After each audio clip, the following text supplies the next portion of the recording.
আলামিনের হাবিব জনাব মুহাম্মদ রাসূলুল্লাহ সাল্লাল্লাহু আলাইহি ওয়াসাল্লাম বলেছেন, কিয়ামতের ময়দানে আল্লাহর কসম করে বলছি, সেদিন জাহান্নামীদের ভীষণ কষ্ট হবে আর জান্নাতীদের জন্য অত্যন্ত আসান হবে, অবস্থাটা খুবই আরামের হবে। নবীজি বলেন, এক ফরজ নামাজ, এক ওয়াক্ত ফরজ নামাজ আদায় করতে যে সময়টুকুন লাগে, কিয়ামতের মাঠের এই সময় এত বড় বিরাট লম্বা সময় জান্নাতীদের জন্য এরকম হালকা হয়ে যাবে। সুবহানাল্লাহ। হযরত আবু সাঈদ খুদরী রাদিয়াল্লাহু তাআলা আনহু হাদিস কেন বর্ণনা করেছেন, এক ওয়াক্ত নামাজ, একটা ফরজ নামাজ পড়তে যতটুকুন সময় লাগে এতটুকুন সময়ের ভেতরে জান্নাতীদের কারবার শেষ হয়ে যাবে। সুবহানাল্লাহ বিহামদি। আর ওদের কারবার তো শেষই হবে না। وَيَوْمَ تَشَقَّقُ السَّمَاءُ بِالْغَمَامِ وَنُزِّلَ الْمَلَائِكَةُ تَنزِيلًا। ওরা ফেরেশতা দেখতে চায়। সেদিন আসমান সমূহ বিদীর্ণ হয়ে মেঘ পুঞ্জ বেরিয়ে আসবে, আত্মপ্রকাশ করবে। তার ভেতর থেকে ফেরেশতারা ক্রমাগত নাজিল হতে থাকবে। আর অবস্থাটাই হবে, আল মুলকু ইয়াউমাইযিনিল হাক্কু লিররহমান ওয়া কানা ইয়াওমান আলাল কাফিরিনা আসীরা। আর সেদিনে বাদশাহী হবে কেবলমাত্র রহমানের। ওয়া কানা ইয়াওমান আলাল কাফিরিনা আসীরা। আর সেই কিয়ামতের দিন, সেই সময়টা হবে কাফেরদের জন্য বড়ই কঠিন। এখানে কিয়ামতের কিছু কথা বলা হচ্ছে, কিছু আভাস দেওয়া হচ্ছে যে আসমান সমূহ বিদীর্ণ হয়ে মেঘ পিণ্ড বেরিয়ে আসবে এবং তার থেকে ক্রমাগত ফেরেশতারা নাজিল হতে থাকবে। আল্লাহর হাবিব বলেছেন, কেউ যদি কিয়ামতের দৃশ্য দেখতে চায় সেজন্য সূরা ইজা শামসু কুবিরাত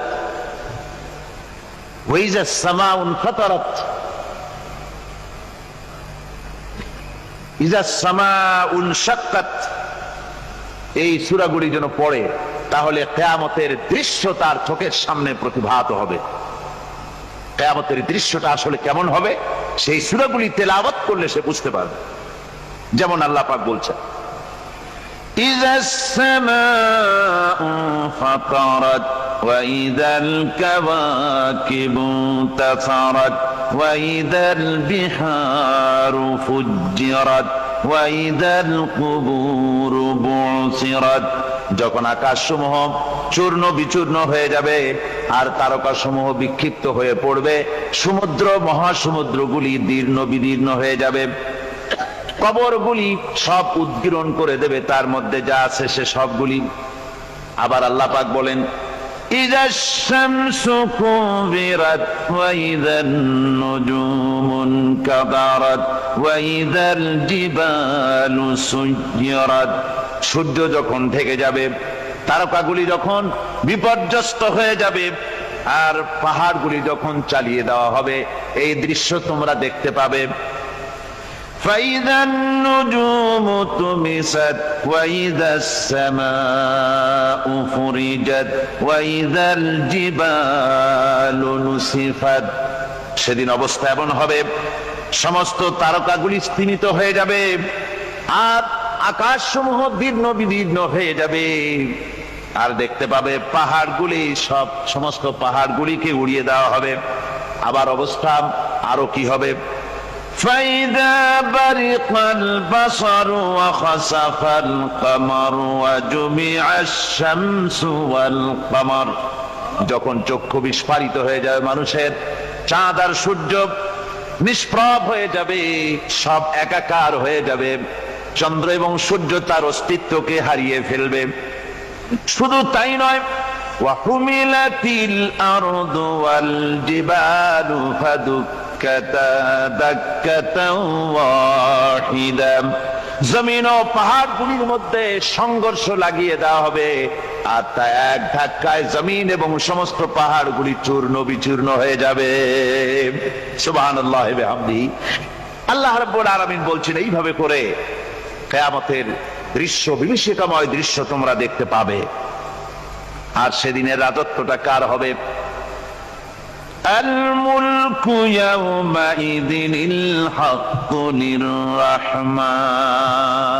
সেদিনের রাজত্ব হবে কেবলমাত্র রহমানের। অর্থাৎ যেসব কৃত্রিম বাদশাহী দেখে তোমাদের চোখে ধাঁধা লেগে গিয়েছে, তোমাদেরকে দুনিয়ার বাদশাহী দেখে তোমরা ধোঁকায় পড়ে গিয়েছো, এসব বাদশাহী কিছুই টিকবে না সেদিন। সেদিন শুধু বাদশাহী থাকবে একমাত্র আল্লাহ পাকের। কার থাকবে বাদশাহী? জোরে বলেন কার?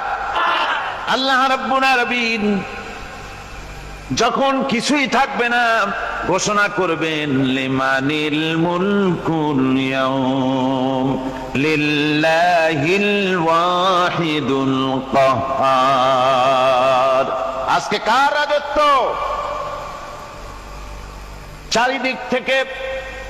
চারিদিক থেকে আওয়াজ আসতে থাকবে পরাক্রমশালী আল্লাহ রাব্বুল আলামিনের রাজত্ব। আর কারণ নয়, হাদিস শরীফে এসেছে, বুখারী মুসলিম শরীফের হাদিসে এসেছে, আল্লাহর নবী বলেন আল্লাহ রাব্বুল আলামিন তখন তার এক হাতে আকাশ মণ্ডলীকে ধারণ করবেন, আর এক হাতে জমিনকে ধারণ করবেন। আকাশ মণ্ডলী এক হাতে, জমিন এক হাতে। এভাবে আল্লাহ রাব্বুল আলামিন বলবেন আইনাল জাব্বারুন আইনাল মুতাকাব্বিরুন। কোথায় সেই স্বৈরাচারীরা? কোথায় সেই দুর্বিনীত অহংকারী স্বৈরাচার যারা আমার জমিনের উপরে, আমার মানুষের উপরে রাজত্ব চালিয়েছে? তারা আজকে কোথায়? কোথায় সেই অহংকারীরা? আল্লাহ পাক সেদিন যে বলবেন, সেদিন তো বলবেন, কিন্তু দুনিয়ার মাঝেও স্বৈরাচার যারা, অহংকারী যারা, তাদের শাস্তি পৃথিবীর বুকেও দেন। আর সেদিন তো দিবেনি।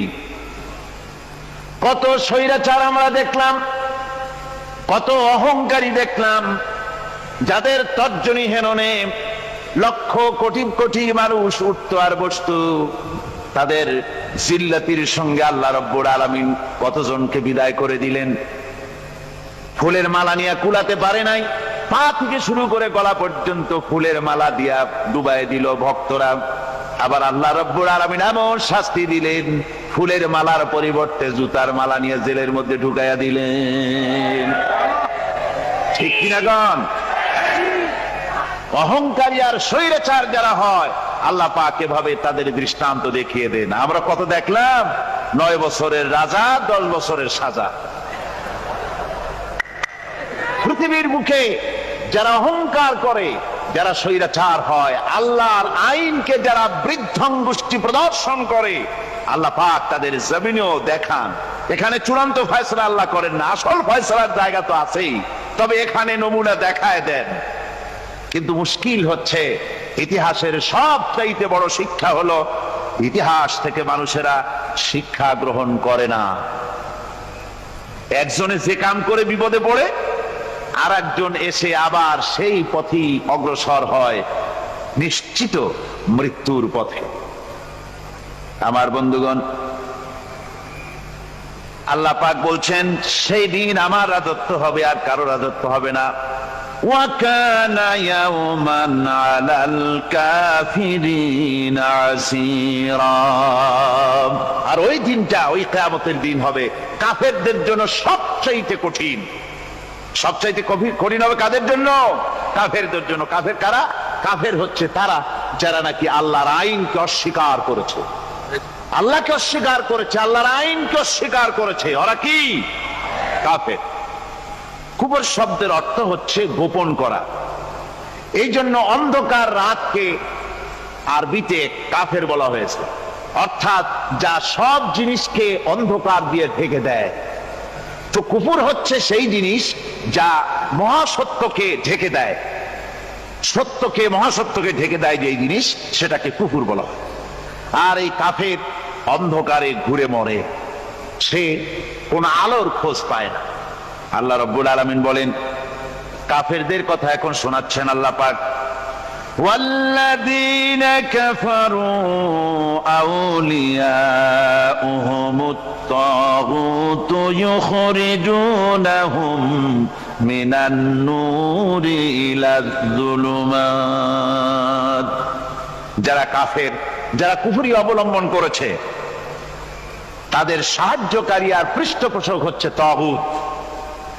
তাগুত বলা হয় সেই শক্তিকে যে শক্তি শুধু নিজেই আল্লাহর আইন অমান্য করে বসে থাকে না, বরং অন্যদেরকেও আল্লাহর আইন অমান্য করতে বাধ্য করে। ওদেরকে আরবিতে কি বলা হয়? তাগুত বলা হয়। আর এই তাগুতি শক্তি, এই তাগুত হয় তার সাহায্যকারী, যা তাকে আলো থেকে টেনে অন্ধকারের ভেতরে নিয়ে যায়। আর কাফের হচ্ছে আল্লাহ পাকের ভাষায়, অর্থাৎ কোরআনের ভাষায়, কাফের হচ্ছে সবচাইতে নিকৃষ্ট প্রাণী, সবচাইতে নিকৃষ্ট জীব। মহাসত্যকে যারা অস্বীকার করেছে, যারা আল্লাহকে মানে না, যারা আল্লাহর কোরআনকে মানে না, যারা ইসলামকে স্বীকার করে না, তারা সবচাইতে নিকৃষ্ট প্রাণী।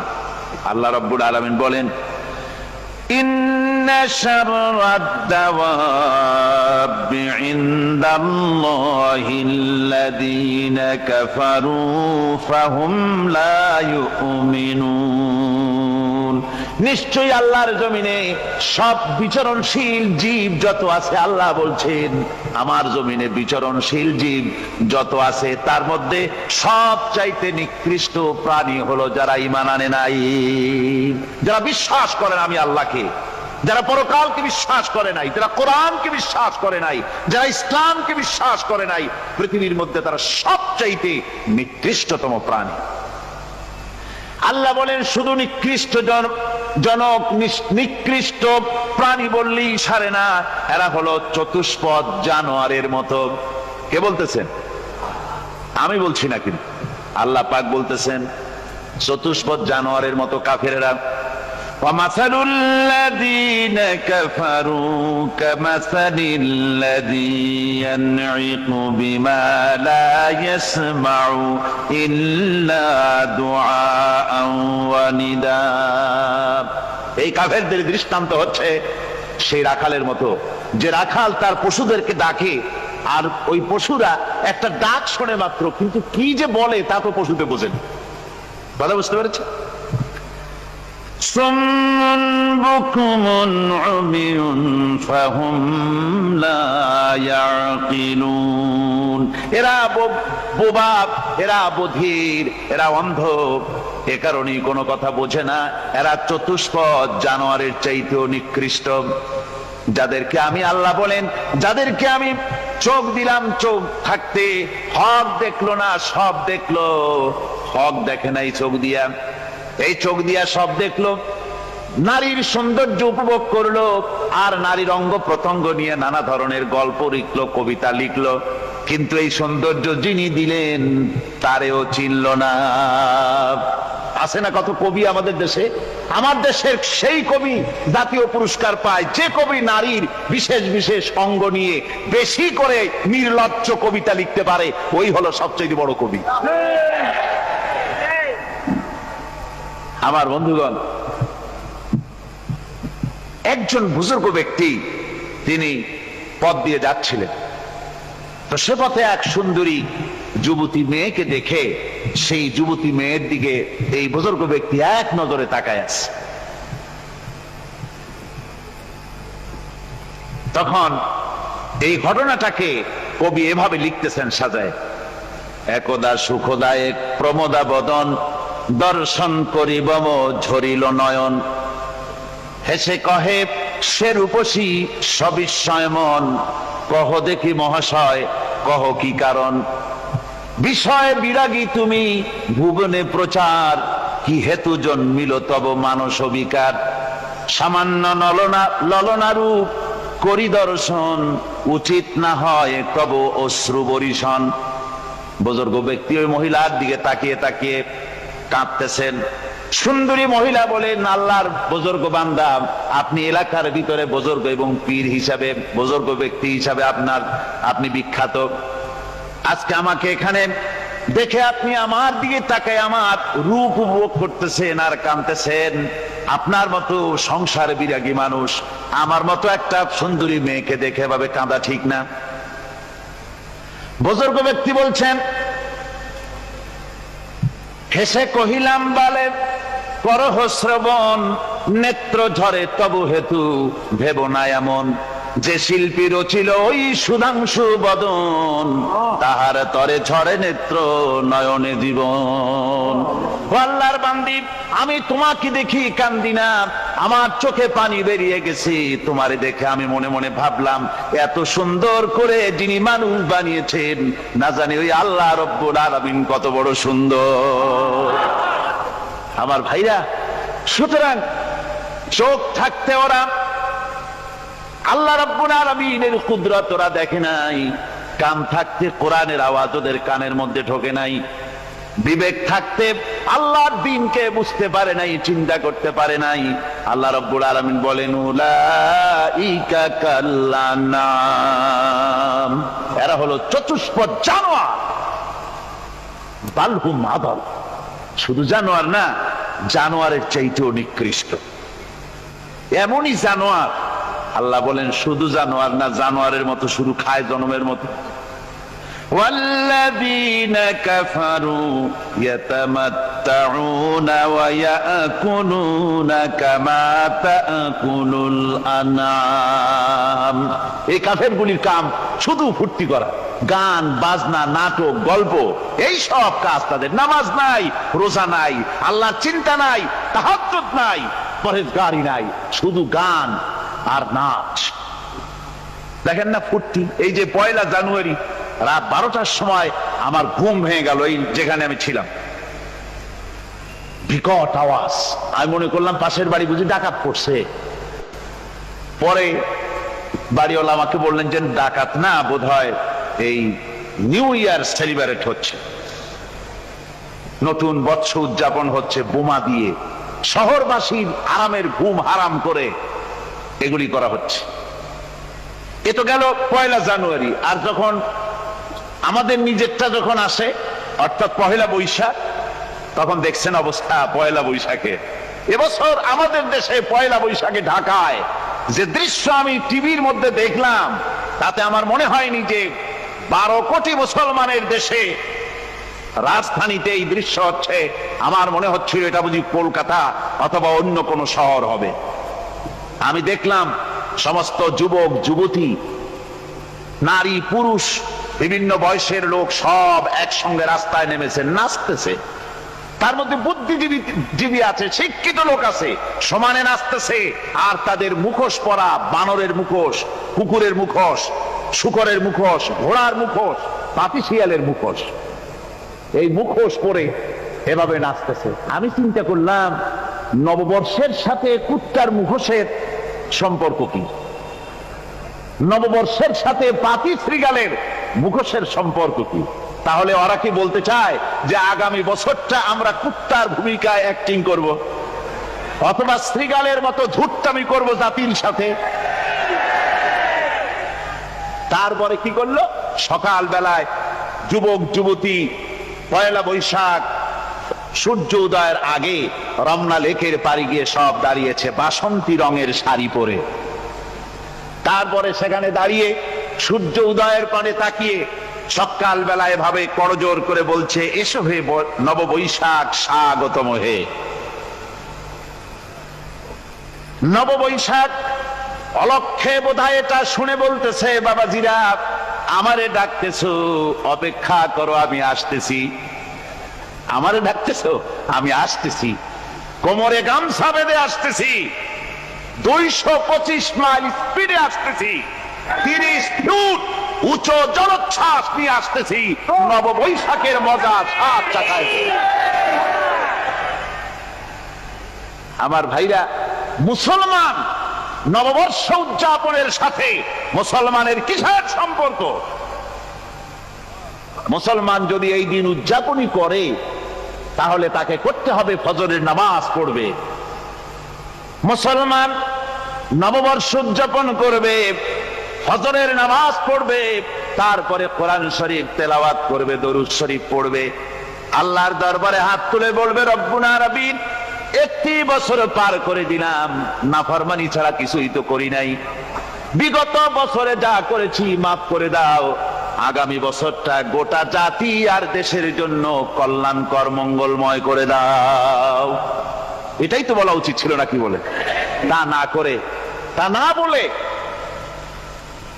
বৈশাখের পরিচালককে না ডেকে সরাসরি বৈশাখকে আহ্বান করা হয়েছে, আর বৈশাখ আহ্বান করার মজা জনমের মতো দেখাই দিয়েছে।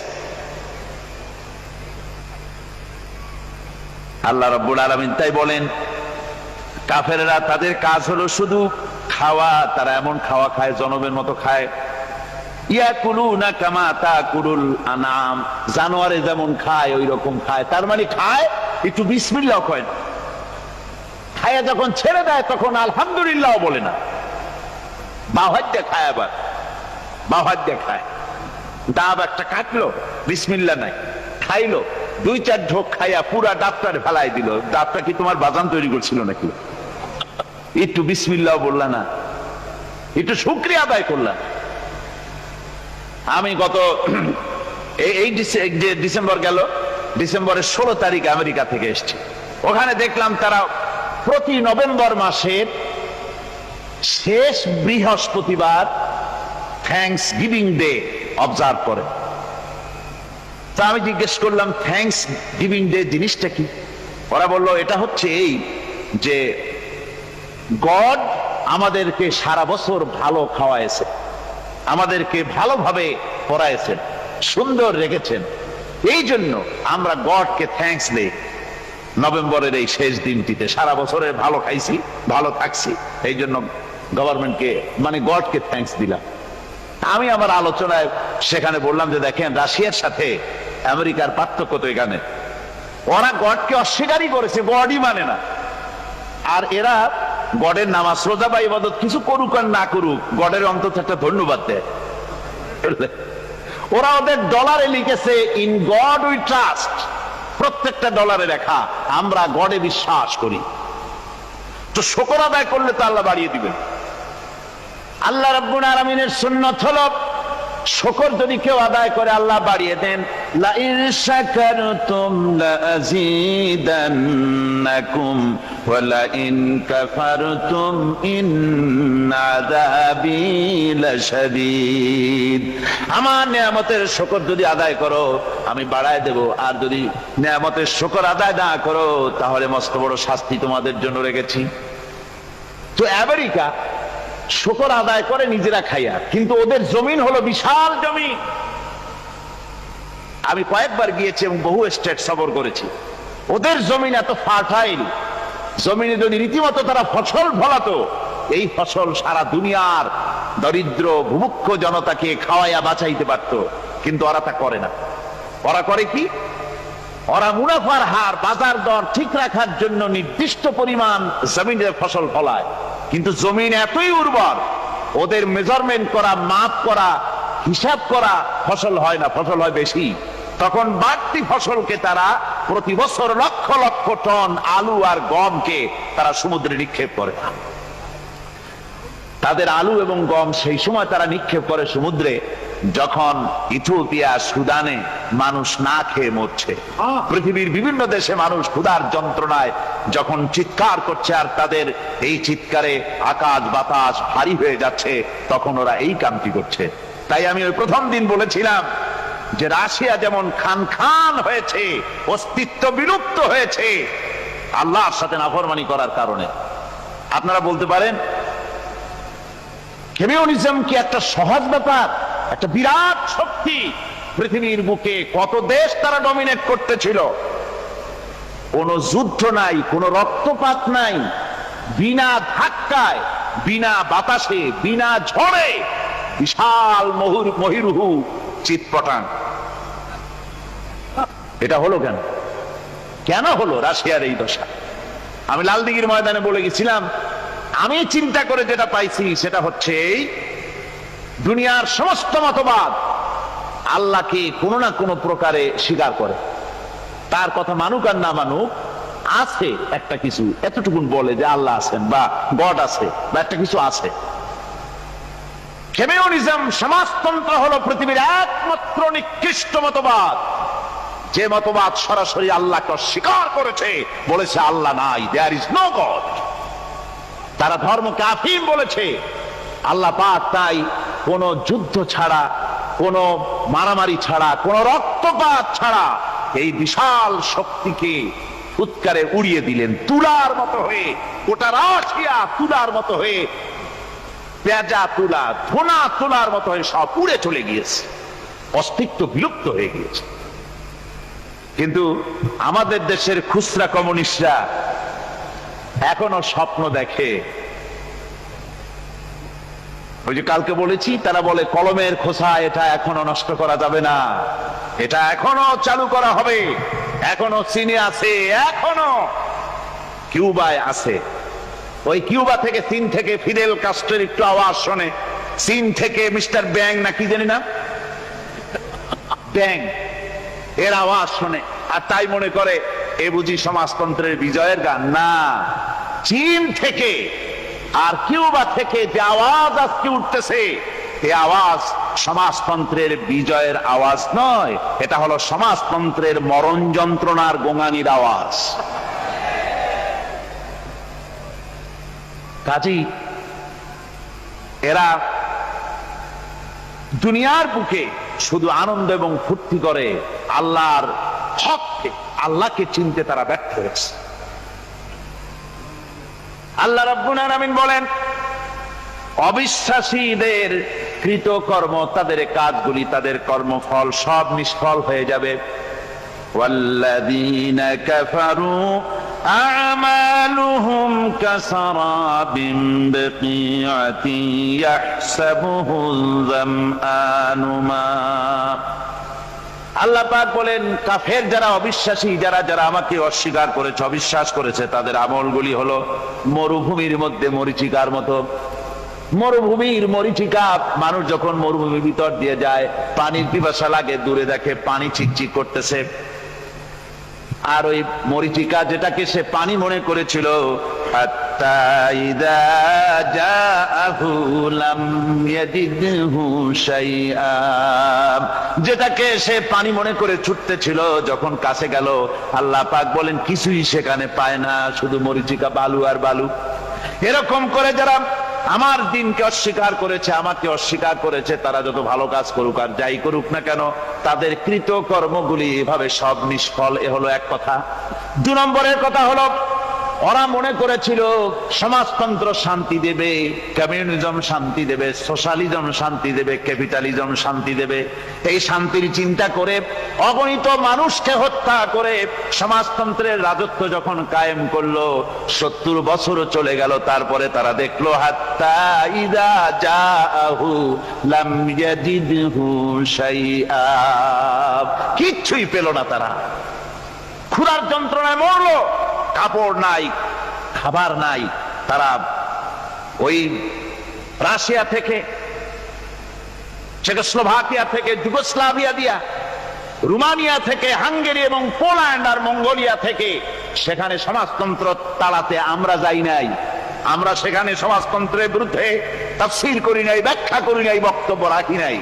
ওই সব দেশ থেকে সমাজতন্ত্র তাড়াইছে কে? কারা তাড়িয়েছে? না না, ওরা নিজেরাই, সেই দেশের জনগণই এটাকে উৎখাত করেছে তাদের জমিন থেকে। আল্লাহ পাক বলছেন, যারা আমার দিনকে, আমার বিধানকে যারা অস্বীকার করবে, তারা এই অস্বীকারী অবস্থায় যদি মৌত হয়, আমার সমাজতন্ত্রী কোনো ভাই যদি এ মাহফিলে থাকেন, কমিউনিস্ট কোনো ভাই যদি এ মাহফিলে থাকেন, তাহলে শুনুন আল্লাহ কি বলতেছেন।